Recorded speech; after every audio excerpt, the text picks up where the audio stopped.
Shalom everyone, this is Kris Shoemaker, also known as Yehudah ben Shomeyr, and welcome to the Daily Drash. Today's Daily Drash is taken from Ezra chapter 9, and I'm going to start with verse 3, reading from the Living Bible paraphrase.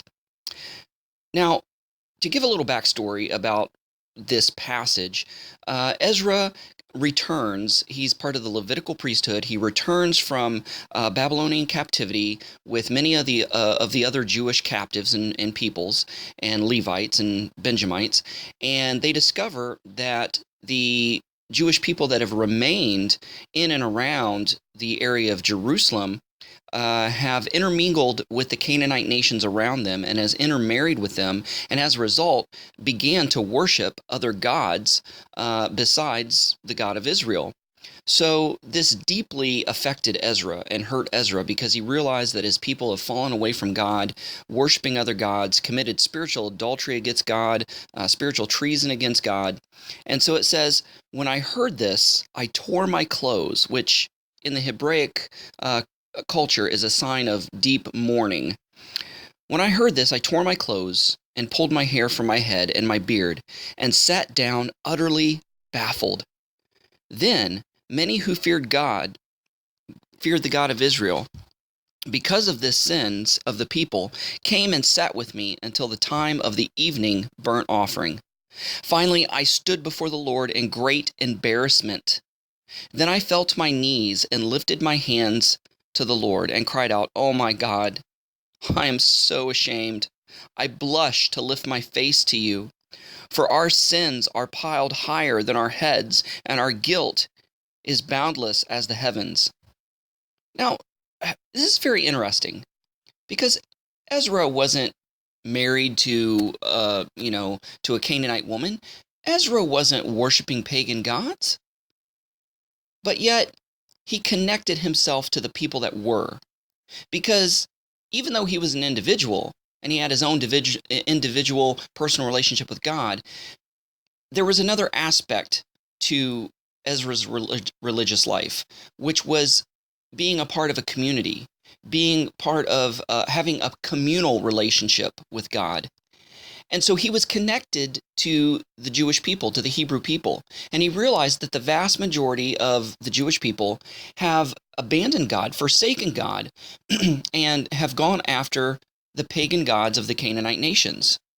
So their sin was his sin. He counted their sin and their fault and their folly as his own, even though he was not personally involved in it, because he counted himself a part of the community. It's just like the turning away of the United States and Canada from the Judeo-Christian values. Even though you as an individual may not agree with, the liberal leftist, extreme left, liberal way of thinking, and, all these things that go against the Judeo-Christian faith and Judeo-Christian morals and values, and you say, well, I'm not a part of that. I didn't vote that way. I don't believe that way. But yet, the sin is upon you as well, because you are a part of that country. You are a part of that nation. So you are part of that collective community. So the sin has affected you, even though you have not personally involved yourself with it. And so Ezra starts confessing and mourning and repenting to God on behalf of the nation.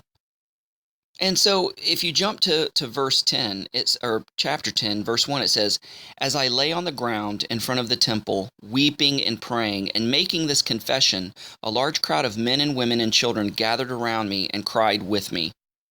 So even though that Ezra was not personally involved with these sins, he confessed these sins as if they were his own, because in a sense they were his own, because he was a part of that community. And so the sin has affected him.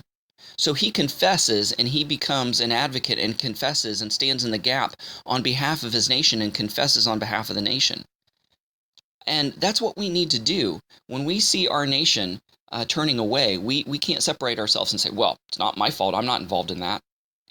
Yeah, you are, because you're a part of that community, and you need to start repenting and confessing on behalf of that country, on behalf of that community, because you're a citizen of it, you're a part of it, and the sin affects you, even though you're not personally involved in it and you have not personally participated in it.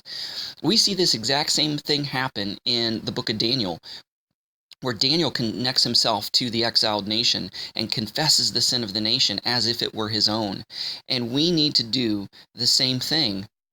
If we are going to see revival and we're going to see our nation, our country turn back to Judeo-Christian values and have a revival, we're going to have to start fasting and confessing and repenting and mourning on behalf of the nation.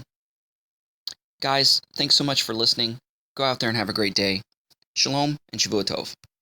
Abraham'sDescendants.com, getting back to the first century in a 21st century way. Thanks for watching. Don't forget to press the like button as well as the subscribe button if you haven't done so already, and the notification bell that'll let you know every time I make a new video. And don't forget to share this with a friend. Also, visit our website at Abraham'sDescendants.com. Thanks. Shalom. Thanks for watching. Stay connected by subscribing to our other social media accounts and visiting our website at Abraham'sDescendants.com.